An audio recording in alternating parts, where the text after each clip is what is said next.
Bonjour à tous, bienvenue dans Click pour une nouvelle vidéo, un dossier important sur l'IA au cinéma, sujet ô combien au cœur de l'actualité en ce moment, notamment à Hollywood avec la fameuse grève des acteurs et des scénaristes, mais pas que. Il y a aussi les créateurs d'effets spéciaux qui commencent à se syndiquer et à réfléchir à leur avenir. Pourquoi ? Parce qu'il y a l'IA qui est un véritable problème.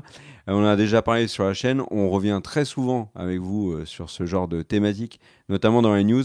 Et là, on voulait faire un gros point pour vous expliquer pourquoi l'IA est un problème. Ce très gros point va être fait, va être fait par l'ami Greg. Salut mon chat Greg. Ça va très bien et merci pour cette intro pleine de bonne humeur, de gaieté et vraiment de ce visage qui resplendit à l'image. Alors une chose est sûre, mon cher Greg, c'est que mon teint n'a pas été généré par une IA. Alors l'IA, comme je le disais, est au cœur de l'actualité à Hollywood et des craintes. Et même si peut-être aujourd'hui c'est quelque chose qui ne vous s'intéresse pas, ou peut-être que vous ne voyez pas le grand danger, quand on va tous manger de la purée mousseline cinématographique pondue par l'IA, il sera trop tard. Il y a beaucoup de réalisateurs qui aujourd'hui sont en train de prendre la parole pour donner leur avis sur ce sujet, essayer de défendre la création. Et dans cette vidéo, donc, Greg va vous présenter toutes ces menaces, en quoi l'IA a un impact sur la création d'un film. On va faire ça en 4 parties, mais vous inquiétez pas, c'est pas non plus une dissertation. Donc ça va être très chouette. On va commencer par la création d'un film, son financement, parce que vous allez voir qu'il y a un rôle dedans, et un rôle important. Ensuite, on va passer du côté des scénaristes, parce qu'ils sont en grève, et à raison, et vous allez voir pourquoi. Et ensuite, on enchaîne avec les acteurs, dont le potentiel métier est menacé. Et puis, une dernière partie, beaucoup moins évoquée dans les médias, mais qui est particulièrement menacée par l'utilisation des IA, c'est l'animation. Mon cher Greg, peux-tu nous expliquer déjà en quoi l'IA intervient dans le financement d'un film ? Alors je vais faire assez vite parce qu'on a déjà préparé, on vous a déjà sorti une vidéo sur l'IA et Hollywood et on avait vraiment fait un gros point sur l'utilisation des IA pour choisir et sélectionner les films. Donc je vais vous faire un résumé très rapide, mais si vous êtes plus intéressé, il y a le sujet des IA sur la chaîne déjà. En gros, les IA sont déjà utilisées depuis 6 à 7 ans de ce qu'on a pu voir, par de nombreux studios. Tous les plus gros, les grosses boîtes d'IA comme ça, disent qu'ils ont clients réguliers, Warner, de Disney, etc. Et Universal. Et du coup, le truc, c'est que à quoi ça sert et comment ça marche. En gros, l'IA va analyser, par exemple, votre catalogue. Donc, admettons que vous êtes Netflix. Ils vont analyser votre catalogue. Ils vont dire qu'ils pensent que ce qu'il faudrait que vous produisiez, parce que vous n'en avez pas assez, c'est des comédies romantiques. Que les comédies romantiques auront une audience potentielle maximum de 20 millions de spectateurs. Si vous faites un film d'action, c'est peut-être 80 millions de spectateurs. De là, ils vous disent que ça va vous générer un argent supposé de X. De là, vous vous dites, OK, si ça me génère 100 millions, moi je veux que le film coûte pas plus que 50 millions. L'IA va vous dire, il faut pour atteindre 100 millions, mais en coûtant 50 millions, que vous ayez un réalisateur qui est Kerr, que vous ayez un acteur qui est Greg, que vous ayez peut-être Brad Pitt en second rôle, et derrière, ils vont vous dire des trucs du style les archétypes de scénarios qui marcheront le mieux sont, ils appellent ça des Brad, des Beverly, etc. Enfin bref, ils ont donné des noms un peu à la con américains. Et en gros, l'archétype du Brad, ça va être le beau gosse, solitaire, etc. La Beverly, ça va être la bonne copine sympa, etc. Et en gros, l'IA va déjà dire que d'après ce qu'ils ont vu des films qui ont été analysés, c'est un film avec une comédie romantique, avec un Brad et une Beverly, qui ferait le maximum d'audience avec R en réalisateur, etc. etc. Et du coup, de là, ils vous disent, si vous avez 90% des acteurs qu'on vous conseille, vous atteindrez vos 100 millions. Si il vous en manque 2, vous atteindrez les 90 millions, etc. etc., etc. Et en fait, ce qu'on appelle donc de la prédictive, prévoir si oui ou non ces archétypes va marcher, est aussi un petit peu en train d'avoir un impact sur ce qu'on peut voir au cinéma, puisque si vraiment c'est aussi utilisé que ce que certains disent, ça explique pourquoi est-ce qu'on voit des films qui sont un petit peu trop, on va dire, un petit peu trop prévisibles, ou qu'on a l'impression d'avoir déjà vu, puisque l'IA, pour l'instant, l'IA n'est pas pensante. Elle ne fait juste que des calculs statistiques pour voir qu'est-ce qui est le mieux ou le plus attendu par un humain à la suite. Voilà, mon cher Kier, pour le financement. Encore une fois, je suis rentré plus dans les détails dans une autre vidéo, donc là, j'essaie de faire vite. C'est marrant parce que l'IA reproduit ce que l'industrie faisait déjà avant. Enfin, c'est-à-dire que, par exemple, quand on a eu les westerns spaghetti qui ont commencé à cartonner, Hollywood en a fait des tonnes. Quand on a eu les slashers qui ont bien marché, pouf, on a eu une tonne de slashers. Là, on a eu plein de films de super-héros. Enfin, mais c'est marrant, mais en même temps, ça l'est pas du tout. Parce que, encore une fois, c'est le côté créatif qui va trinquer. Il faut le voir de la manière que, exactement comme tu dis, en fait, l'IA, elle est censée être là, je dis censée, être là pour optimiser ce qu'un humain aurait fait. Donc, en gros, tu dis faire des slashers, ok, mais elle va conseiller de faire un slasher avec tel réalisateur, tel acteur, etc., pour optimiser, en fait, les chances de succès. Mais elle va aussi te dire que il y a trop de slashers et donc du coup fait une comédie parce que avec tel et tel réalisateur pour avoir non pas le gros succès à 100 millions mais le 50 millions qui coûterait 5 millions à produire. C'est ça un peu la promesse. Je suis pas en train de vous dire que ça marche parce que pour l'instant je sais pas et les sociétés qui vendent ça ne se targuent pas et n'ont, à mon avis, pas le droit de dire quels sont les films qui sont sortis, qui sont issus de ces recherches. Mais en tout cas, ça, c'est la promesse de vente et c'est ça que les gros studios payent à ces sociétés d'IA spécialisées. Ok, là, dit comme ça, et je le dis sans la moindre preuve, mais c'est un avis par rapport à ce qu'on a pu voir. J'ai l'impression que ça correspond beaucoup aux films d'action produits récemment par Netflix. Tu vois, le Red Notice, le film avec Gal Gadot, Agent, je sais plus quoi, Agent Stone, pardon. On a eu The Old Guard avec Charlize Theron. Enfin, c'est vraiment un archétype de film. Ouais, il y a la matrice, elle est reprise ensuite, en veux-tu, en voilà.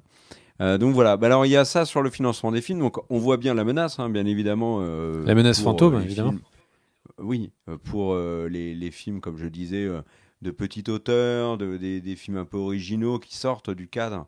Et on voit aussi cette année, justement, et c'est là aussi peut-être les limites de ce calcul, c'est qu'au final, les deux des très très gros succès de l'année n'étaient pas du tout ceux qui étaient attendus, en l'occurrence Barbie et Oppenheimer.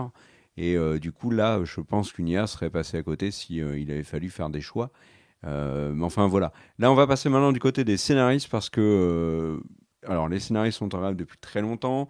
Les studios bloquent pour l'instant complètement les accords. Ils refusent de les signer, même si dans une vidéo news, on vous avait expliqué que au final, ça prenait une part absolument ridicule de leurs revenus globaux. Mais pour l'instant, il y a blocage. Et une des raisons du blocage, à mon avis, c'est les négociations sur les IA. Dis-nous tout, mon cher Greg, sur le rôle des IA dans le processus de scénarisation d'un film. Pourquoi est-ce que les scénaristes, ils en ont gros sur la patate concernant l'IA ? Et quand on dit ils en ont gros, on peut imaginer les scénaristes qui sont avec leurs affiches comme ça et disent « On en a gros ! On en a gros !» Et pour ceux qui ont la ref. Du coup, les scénaristes, pourquoi est-ce que l'IA, ça leur pose un problème alors que c'est un acronyme de 2 lettres, on va dire qu'un scénariste devrait être capable de jouer avec plus de mots que ça. Eh bien, en fait, c'est tout simplement parce que les IA sont utilisées sur plusieurs moments forts et des moments qui sont des moments où une grosse partie de leur salaire est liée. Donc, de quoi parle-t-on ? Déjà, quand un scénario, admettons, prenons un exemple au hasard, admettons que Disney dit « mais en fait, ce serait pas mal de faire un film sur ce qui s'est passé après avec Ray. » Bon, admettons. Je prends un exemple au hasard, d'accord ? Et du coup, eh bien, en fait, ils vont payer plusieurs scénaristes pour travailler sur des pistes créatives. Donc il y en a un qui va dire ah bah en fait moi j'ai une idée, Ray elle va se mettre à défendre la veuve et l'orphelin et faire une lutte sociale sur Tatooine. Il y en a un autre qui va dire ah bah en fait elle va passer du côté obscur, etc., etc.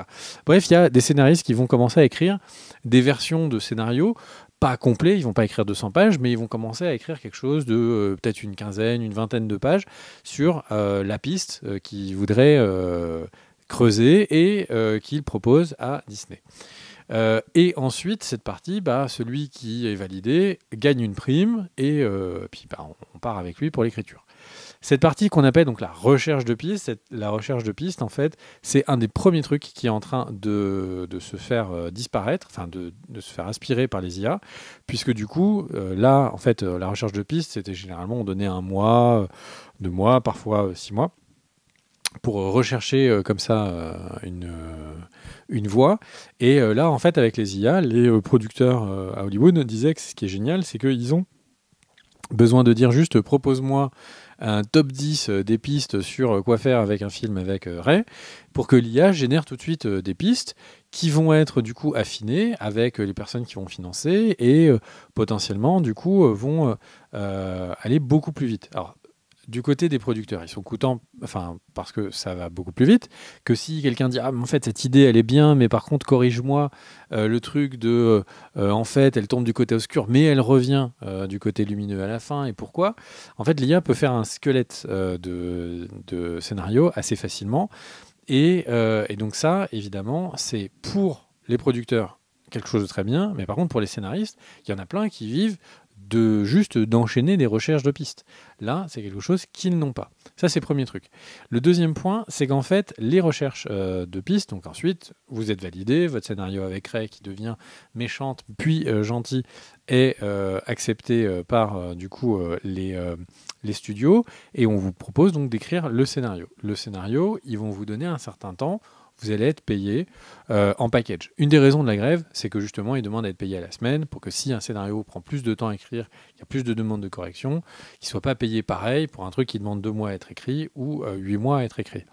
Et en fait, là, pareil, ils sont en train de se faire grignoter du travail puisque les IA, alors à la fois encadrent le travail, il y a des logiciels en ce moment qui ont pour but en fait de scanner le scénario qui est écrit et de dire en fait nous voulons faire 10% de plus avec 10% de plus d'amour, 20% de plus d'action. Donc en fait, ils vont recadrer et donc le scénariste va être obligé donc de suivre de plus en plus de guidelines et dire ah là là mais en fait moi j'avais prévu qu'il y ait je sais pas une licence poétique, un moment Ray qui regarde les dunes, mais non en fait il n'y a pas le temps, l'IA veut pas, il faut tout de suite passer sur des explosions. Ça peut être aussi sur le fait de rendre un personnage plus comme ci ou comme ça, d'avoir une IA qui est, on en parlait, hein, comme ces archétypes qui sont travaillés. Et ensuite, du coup, l'IA va du coup faire un débrief de ce scénario au producteur pour qu'il soit plus facile à digérer, regarder, vérifier. Ça peut être aussi sur le niveau de langage. Est-ce que l'IA va checker si c'est trop familier, pas assez, etc. Et évidemment, les scénaristes se sentent prisonniers de plus de contrôle. Donc c'est une des choses qu'ils ne veulent pas avoir. Et pour finir, le troisième point, c'est qu'en fait, les studios demandent dans les contrats actuellement que quand quelqu'un écrit un scénario, que ce soit une piste qui soit pas validée ou une piste validée, que les scénaristes acceptent que ces œuvres, enfin que ces scénarios qui sont écrits, soient ingérés par les IA pour que des IA du futur puissent écrire elles-mêmes des scénarios. Évidemment, c'est dire voilà comment je fais tout mon travail, s'il te plaît, remplace-moi. Donc les scénaristes ne sont pas contents, évidemment. Est-ce que c'était à peu près clair, mon cher Kerr? C'était très clair, mon cher Greg, et j'ai envie de dire, ça va être mon avis sur tout l'IA, hein, et c'était déjà mon avis dans la précédente vidéo. Moi, je pense qu'il y a un moment où par nécessité de survie, en l'occurrence là c'est nécessité de survivre en tant que professionnel, en tant que créateur, on doit pouvoir dire stop. Et là il faut vraiment que le métier de scénariste, la guilde des scénaristes arrive à faire un blocage total pour vraiment légiférer l'usage des IA, voire il ne faut pas que les IA puissent remplacer les scénaristes et surtout alors, les remplacer littéralement, mais aussi remplacer la part de leur créativité, les, les brider en fait. Il faut pas ça. Et moi, je pense qu'il faut vraiment que la guilde des scénaristes tape du poing sur la table. Comme je vais le dire exactement pour les acteurs, ça va être encore pire. Mais voilà, c'est marrant parce qu'on, enfin, c'est marrant, c'est pas le bon mot, mais on va dire c'est cocasse, puisque ça tombe. Là, on enregistre la vidéo le jour où on vient d'apprendre qu'une entreprise française vient de licencier quasiment 200 salariés pour les remplacer par une IA. Donc, bon, voilà. Et là, je pense que les scénaristes sont aussi menacés et il faut. Ça va être cliché, mais c'est tellement vrai. Il faut défendre les emplois aussi. Enfin, je veux dire, c'est pas l'IA qui doit nourrir sa famille, c'est les scénaristes en l'occurrence. Alors, du côté des scénaristes, c'est problématique. Ok, on vient de le voir. Maintenant, passons du côté des acteurs, puisque là, alors à tous les niveaux, hein, que ce soit des figurants au second rôle, aux acteurs majeurs, l'IA a de l'impact et représente une menace, qu'elle soit à court terme ou à long terme, pour le métier d'acteur et donc d'actrice, bien évidemment. Mon cher Greg, dis-nous tout. Comme l'a dit le Cherker, eh bien, les acteurs sont en grève. Les acteurs sont en grève pour plusieurs raisons, évidemment pour des raisons d'argent, mais une grosse partie des acteurs, à l'instar des scénaristes, ont juste peur qu'il y ait des pans entiers de leur métier qui disparaissent. C'est-à-dire qu'en fait, il y a eu des propositions pour des acteurs donc de figurants, donc ceux que vous voyez au fond qui juste se baladent et ne sont pas des personnes qui parlent, eh bien, d'être scannés une fois pour $300. Ils viennent, ils passent une journée, on les scanne, et après, du coup, Disney, en l'occurrence, parce que l'exemple était pris par Disney, enfin par des figurants qui disaient avoir travaillé pour Disney, et la proposition, c'était, on vous filme ces $300, et après, on peut utiliser les droits d'image sur votre corps à volonté. Ce qui veut dire... Ouais, si tu permets que je le rappelle, les deux cas qui ont été beaucoup médiatisés récemment, dans le cadre de la grève, il y a de plus en plus de personnes qui parlent. Et les deux cas qui ont été évoqués récemment, c'était sur WandaVision, où une partie, en fait, apparemment des figurants ont été scannés pour un usage ad vitam aeternam, j'ai envie de dire, par Disney de leur apparence. Et puis l'autre problème, alors là, on le prend avec des pincettes parce qu'il n'a pas été forcément reconfirmé, etc. C'est une actrice de The Mandalorian qui disait que on lui avait promis de travailler plusieurs jours, qu'elle était venue le premier jour qu'elle avait été scannée, on lui a dit on te rappelle, on l'a jamais rappelé. Et donc voilà, là c'est les faits concrets récents. Dans le cadre de la grève, il y a des exemples qui sont évoqués presque tous les jours en ce moment là-dessus. Tout à fait, mon cher Kerr. Et du coup, évidemment, les problèmes qui se posent, c'est que beaucoup des acteurs que vous connaissez et qu'on peut aimer aujourd'hui, les grands acteurs, souvent démarrent figurants. Donc, les acteurs qui sont au début de carrière, les acteurs qui sont en attente d'avoir un jour leur breakout, le moment où ils vont se faire connaître et avoir le grand rôle dont il va faire parler. Bah souvent, en fait, c'est d'être figurant, c'est d'être au fond, là-bas, en train d'être le gars numéro 257 à manger la pizza, qui, en fait, paye leur loyer. Donc, si ces acteurs, en fait, ne peuvent plus continuer ce métier parce que, du coup, il n'y a plus d'acteurs figurants qui existent, ça va poser deux problèmes. Le premier, c'est que, du coup, eh bien, qui vont être les nouveaux acteurs qui va être le Brad Pitt de dans 50 ans, bah, la question c'est il y aura personne puisque il faudra, les acteurs, faut quand même qu'ils puissent apprendre leur art, il faut quand même qu'il y ait pendant un certain temps, ils prennent des cours, ils s'entraînent, etc., etc. Donc du coup, la première problématique, c'est vraiment cette passation du savoir qui risque d'être détruite. Et la deuxième chose, c'est que les acteurs amènent des choses sur un tournage, en fait. Le figurant, là-bas, va bouger de manière imprévue. Le second rôle, ou le troisième rôle, va apporter une approche à un personnage qui n'était pas prévu. Donc c'est moins de créativité puisque du coup c'est pas beaucoup d'esprits collectifs qui vont se mettre à être présents et amener un peu tous leur âme à une œuvre, c'est juste une IA qui va apporter comme ça tous les scans des figurants qui vont tous se mettre à bouger.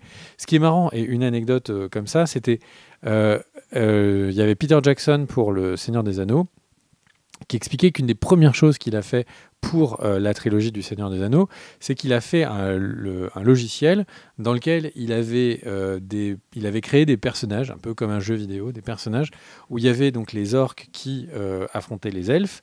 Et il raconte que quand ils avaient commencé à les coder, ils avaient rendu les personnages trop intelligents, et quand ils faisaient un combat, les combattants se barraient. Et, parce que du coup, ils avaient en tête de se préserver. Donc ils les ont rendus un peu plus débiles, ils les ont amenés à combattre, les orques d'une certaine manière, les elfes de l'autre, et lui se mettait à mettre sa caméra dans ces combats qui étaient générés devant lui. Donc ce qu'on peut imaginer, c'est que l'IA peut quand même apporter des choses positives comme ça, c'est-à-dire qu'un réalisateur dit juste génère-moi une scène avec 250 personnes qui combattent les uns et les autres, et donc ça facilite ce processus de travail. Ce qui est dommage, c'est d'imaginer un Seigneur des Anneaux où il n'y a plus les beaux costumes, il n'y a plus les acteurs qui sont habillés en elfes, et c'est plus qu'une simulation en tout et pour tout, même quand on est sur des plans plus serrés. Donc, il y a vraiment potentiellement la disparition d'une partie d'un métier, et par effet domino, potentiellement la disparition de toutes les carrières d'acteurs, mais aussi en tant que création, potentiellement des choses qui vont disparaître. La grève des acteurs, elle se fait non pas parce que les 1% des acteurs les mieux payés le veulent, certains sont solidaires évidemment, mais la guilde des acteurs, c'est les 98-99% de ceux qui vivent de manière assez compliquée, qui vivent de la figure, qui justement ont voté la grève et font que c'est bloqué avec les studios. Est-ce que tu as des remarques, mon cher Kerr ?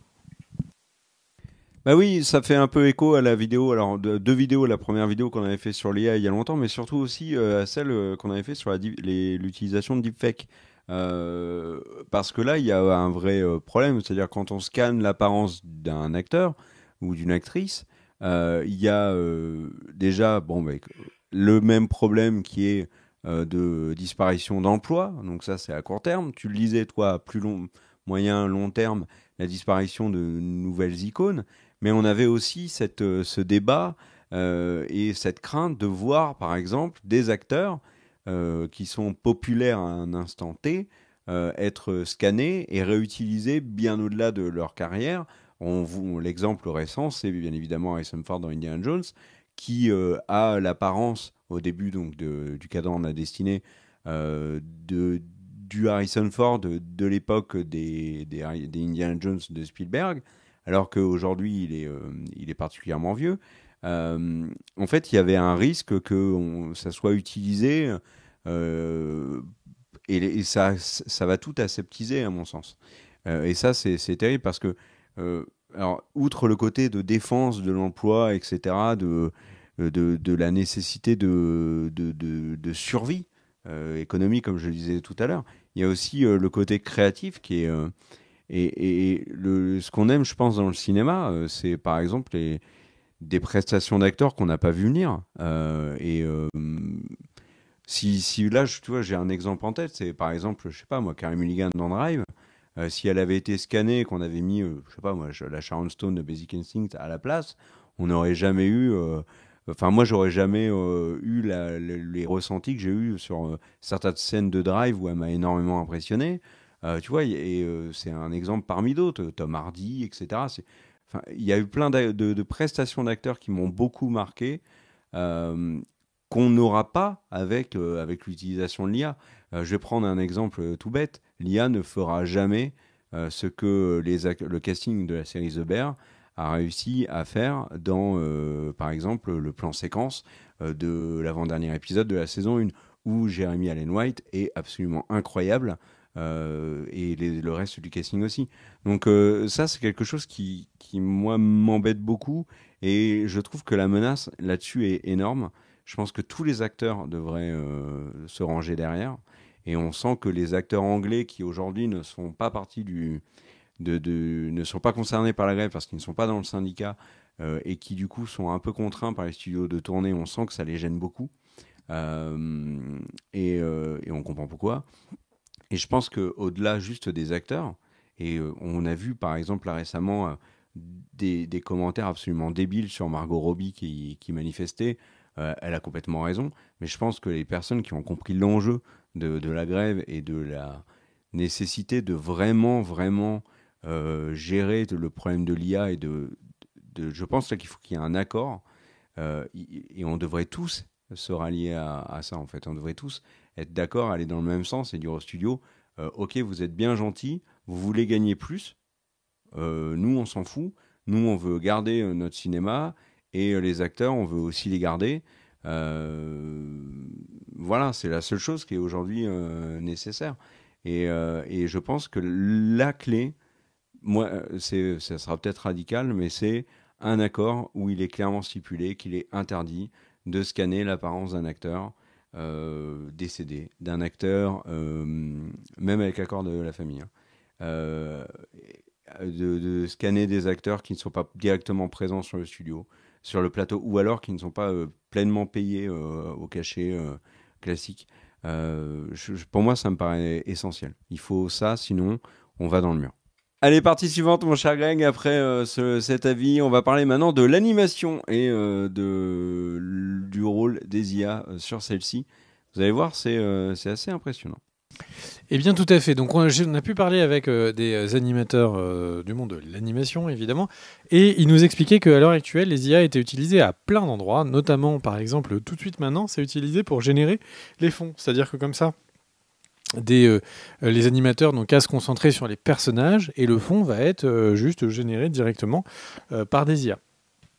Ça, c'est une petite utilisation. Alors, on pourrait dire que ça facilite le travail des animateurs, ça fait aussi disparaître ceux qui étaient spécialistes des fonds. Il y a également le fait d'avoir... donc, en gros, il y a dans l'animation, si je ne trahis pas trop leurs propos, il y a donc d'un côté le réalisateur qui est parfois storyboarder, où il y a le storyboarder qui fait des petites cases en disant il y aura quelqu'un qui va être comme ça, comme ci, comme ça. Ensuite, il y a les key animators, c'est ceux qui dessinent effectivement les cases quasiment prêts à être diffusées. Donc il y a le personnage qui est comme ça. Puis ensuite, il y a donc eux ils vont faire donc les key animations. Donc admettons qu'il va faire tac, il va faire tac pour un coup de poing. Et ensuite, il y a la personne qui va faire juste toutes les images entre les mouvements, voilà, qui vont faire ça. Et du coup, en gros, visiblement, commence à apparaître des logiciels pour aider à ce que, en fait, le key animator fasse du coup les points et que la liaison, du coup, elle soit faite et générée par des IA. Même chose qu'avec les acteurs. La problématique, c'est que souvent, les personnes qui commencent en faisant ces liaisons. C'est un peu le petit job par lequel on commence, on apprend à dessiner, etc. Et donc, si ce job disparaît, ça veut dire qu'il va y avoir un petit problème qui seront les futurs key animators, qui seront les futurs réalisateurs des prochaines années, s'il n'y a pas de moyen de commencer.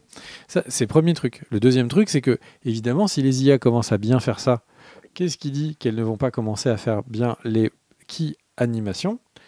Et du coup, qu'est-ce qui dit que dans un certain temps, il n'y ait plus d'animateur du tout, mais uniquement le réalisateur qui est juste en train de tweaker son IA par rapport à ce qu'il a décidé. Bon, si on pousse le truc, on se dit, mais est-ce que le réalisateur sert même à quelque chose ? Et au final, même question. Qui, du coup, sera le réalisateur dans 20 ans s'il n'y a plus les animateurs qui apprennent le métier, apprennent à raconter des histoires via le coup de crayon. Donc tout ça, c'est des questions assez intéressantes.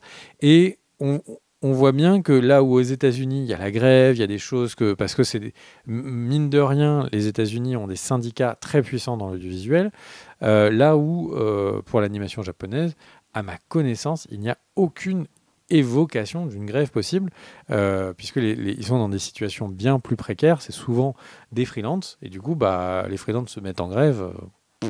Je pense que ça ne doit pas vraiment faire peur aux studios d'animation. Alors, il y en a certains qui sont en interne, mais la majorité de ce que j'ai pu voir étaient des externes. Est-ce que tu veux réagir, mon cher Kerr ? Au final, je vais pas me répéter puisque le problème de l'animation rejoint un peu ce que les précédents et donc je pense que mon avis sur l'IA est plutôt bien passé. Je suis complètement contre, sauf bien évidemment quand elle a une utilité et qu'elle ne nuit pas à l'art et à l'emploi. Mais là, tu nous as présenté les choses de manière fort intéressante, mon cher Greg, tel Jamy dans son camion. Mais quel est ton point de vue, toi, là-dessus, sur l'utilisation des IA, sur les enjeux, qu'est-ce qu'il faut faire, selon toi? Bah, moi, je dirais que le premier truc que j'ai retenu en regardant un petit peu tout ça, c'est qu'on a l'impression qu'il va y avoir une destruction massive et très rapide de ceux qui commencent le métier ou qui sont dans le métier depuis quelques années. Et la problématique, c'est la passation, comme je disais avec les acteurs ou avec les animateurs, c'est la passation d'informations. C'est ce moment où les gens apprennent le métier avant de devenir un peu des maîtres en leur art. Si ça disparaît, qu'est-ce qui va se passer dans 10 ans? Si les IA, admettons, ne sont pas prêts, ont bouffé tout le travail des personnes qui font les images comme ça. Et que du coup, dans 10 ans, il y a les key animators et plus les petites mains qui les aident. Et les IA, admettons, elles ne soient pas prêtes encore à faire des key animations qui sont satisfaisantes. Comment on fait? Comment on fait à les studios? Ils n'ont pas les personnes qui font ça, et les key animators, ils ont 10 ans de plus, ils auront peut-être envie de passer réalisateur. Ça veut dire quoi? Ça veut dire que les gens vont être... Ceux qui commencent n'auront pas de job, ceux qui ont déjà un job vont être bloqués dedans jusqu'à ce que les IA arrivent à leur niveau. C'est ça, en fait, le côté genre destruction du travail. Pour création de nouveaux jobs, peut-être, mais là, j'ai l'impression qu'on détruit extrêmement vite, sans réflexion, sur ce que ça peut avoir comme pan d'industrie. Ce qui est très surprenant, c'est que les États-Unis, qui sont très les cowboys Americans, et qui sont dans un marché libre, ou qui est bien, enfin, il n'y a pas la sécurité sociale comme on a en France, il n'y a pas les protections qu'on a dans le monde du travail qu'on a en France, et au final, c'est eux qui sont en grève pour protéger, en fait, le fait que l'univers de l'audiovisuel ne soit pas explosé.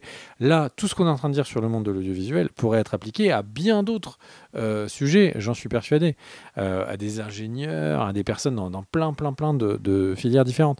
Mais du coup, vraiment, ce que je remarque en préparant ça, c'est ce côté, vous savez, la pyramide des âges, on sabre des moments, et on sabre en pointillé, et du coup, comment se fait les liaisons? Et pour l'instant, j'ai pas l'impression qu'il y ait de piste.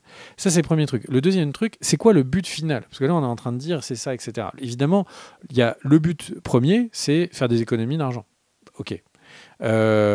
Quand du coup Disney fait le générique de Secret Invasion en image générée par des IA, là tout de suite ça leur a coûté un pognon de ouf. Il y a certaines personnes qui disent qu'il y aurait 18 studios qui ont travaillé à un moment ou à un autre de ce générique. Normalement, quand ils donnaient ce genre de générique à faire, c'était à une boîte, un artiste qui leur faisait leur générique de 30 secondes, 1 minute 30, et puis c'est tout.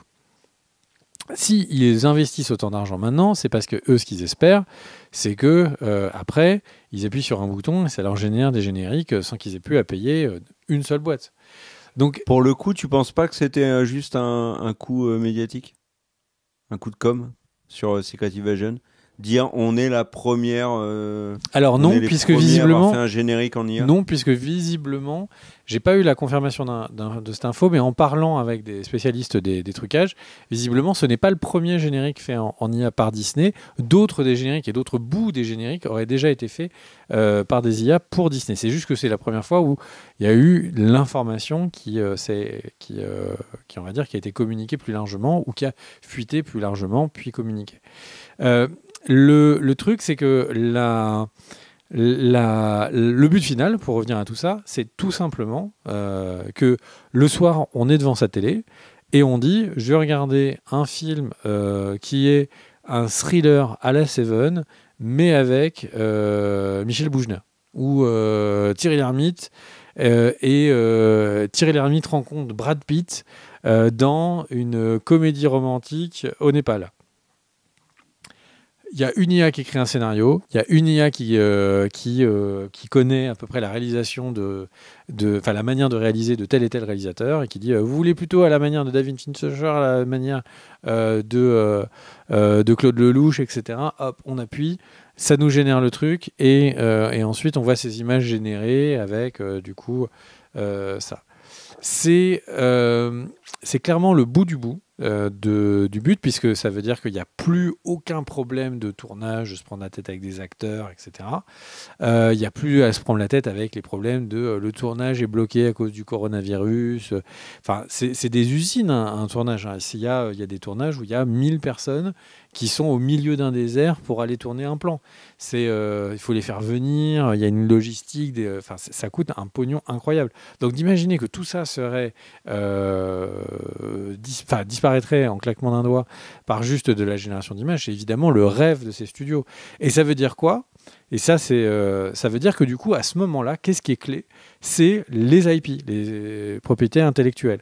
C'est qui a des Marvel, qui a les Disney, qui a les visages des acteurs, qui a les voix des acteurs, parce que du coup, après, on peut imaginer qu'en temps réel, vient se faire une petite bourse avec, tu as demandé David Fincher, c'est la boîte machin qui a les droits, donc ils vont reverser les droits de ta séance personnelle du soir, etc.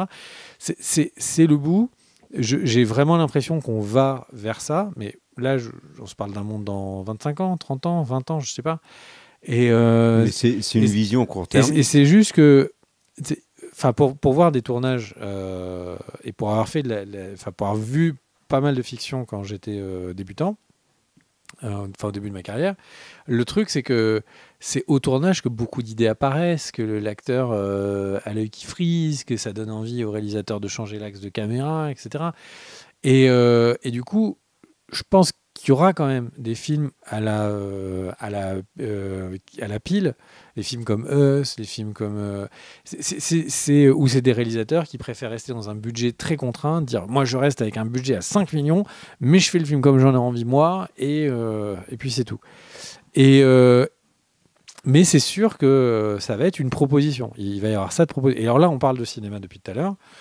C'est aussi vrai, et c'est sans doute ce sera vrai beaucoup plus vite pour la musique. C'est-à-dire que vous dites, moi je veux un truc qui me mette pompé d'up pendant 50 minutes. C'est Guetta, mais c'est chanté par Annie Coolio, Cordy. Cordy. Ça, c'est quelque chose qui va arriver, à mon avis, très très vite. C'est qu'une question de droit. Il y a déjà des fans, des personnes qui le font pour s'amuser très régulièrement. Mais alors, tu vois, c'est là où c'est marrant. Parce que là, récemment, par exemple, on a eu la vidéo de Johnny Hallyday qui chante le générique de Pokémon. Ça a fait rire tout le monde. Mais dans les faits, c'est le problème des IA. C'est qu'il y a plein d'exemples où on fonce parce que ça nous fait marrer, sans réfléchir finalement aux conséquences que ça pourrait avoir sur un métier et sur des artistes. L'exemple qui, moi, me vient en tête, c'est Tim Burton, qui n'a pas du tout aimé l'utilisation de son style de création de personnages repris pour des personnages de Disney par une IA. Donc, il a expliqué qu'il avait eu le sentiment qu'une partie de son âme lui avait été volée. Nous, on a vu les images, on s'est dit, ouais, bah, c'est cool, la Reine des Neiges en Luke Burton, ah oui, ok. Et en fait, ça a eu de l'impact sur Burton. Mais je disais que c'était pour moi une vision court-termiste à deux niveaux. C'est-à-dire que si tu remplaces tu mets de l'IA partout. Admettons que tu mets de l'IA partout dans le cinéma. La première question, c'est est-ce que nous, consommateurs, on va vouloir consommer du film pondu par IA ou de la série pondue par IA?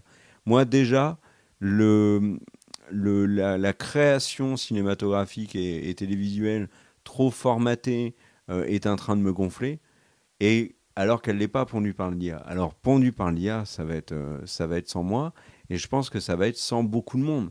Donc au final, quand je dis que c'est court-termiste, c'est que les studios, oui, vont faire des économies, mais ils vont en perdre aussi. On voit bien que cette année, ils vont en perdre sur le long terme, c'est-à-dire que les gens vont plus regarder leur production. On voit bien cette année certains échecs au box-office. Ce sont des films qui manquent d'ambition, qu'on a déjà vu 200 fois, et que les films qui ont marché, ce sont des films qui sont originaux. Je vais encore citer Barbie et Oppenheimer, mais c'est des films qu'on n'avait pas vus. Là où Transformers 25, Fast and Furious 42 et Indiana Jones avec Papy Ford, ça plaît plus. Et les gens vont pas le voir. Donc il y a ça. Et puis l'autre élément pour moi court-termiste, c'est que oui, ils vont faire des économies sur la création d'un film, comme tu disais, ils ont plus 1000 personnes à déplacer dans le désert. Mais si ces 1000 personnes deviennent 1000 chômeurs, et ben potentiellement ces 1000 personnes qui auraient Mais pu une se fois déplacer pour aller en ou salle 1000 fois. ne vont plus y aller. Tu voudrais dire qu'ils sont 1000 fois chômeurs une fois? J'ai pas compris. Est-ce que tu peux nous réexpliquer? Mais est-ce que tu peux déplacer 1000 fois une personne dans le désert, ou est-ce que tu peux déplacer 1000 personnes une fois dans le désert? Non, c'est pas ça. Donc voilà, tu vois, parce que là où je veux en venir, c'est que si Pas tu complètement. remplaces C'était clair si au tu début, ça le remplaces devient les moins. postes, si tu remplaces les postes par de l'IA, et que tu le fais à plein de niveaux de la société, tu vas vraiment créer de la pauvreté. Et finalement, les gens vont moins consommer de loisirs, alors ils vont moins aller au cinéma. Si tu élargis à Disney, ils vont moins aller à Disneyland, ils vont moins acheter de produits dérivés, ils vont moins tout ça, tu vois. Donc, ok, j'ai une vision peut-être un peu trop humaniste du truc, mais c'est la mienne. Et puis c'est ainsi. Eh bien, en tout cas, merci d'avoir écouté ce petit sujet à la fois gai, sympathique et plein de gourgandise, comme dit Kerr. On est très content d'avoir pu vous donner un petit peu de soleil, d'envoyer de la bonne humeur dans vos cœurs. Ouais.